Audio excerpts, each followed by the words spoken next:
Cara, entre você ficar sofrendo e ser feliz, vocês preferem qual?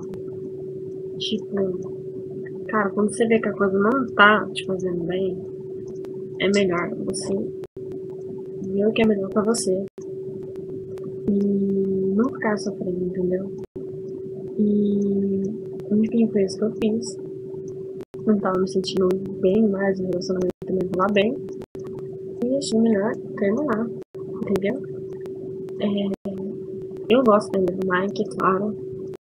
E, enfim, chega uma hora que você pensa que tu conhece a pessoa.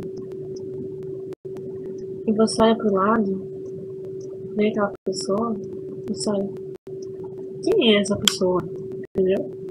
Você passa um tempo suficiente com a pessoa pra você ver que ela não é nada daquilo que tu pensava que é. Entendeu? Ela se torna estranha pra você. E isso foi o que aconteceu.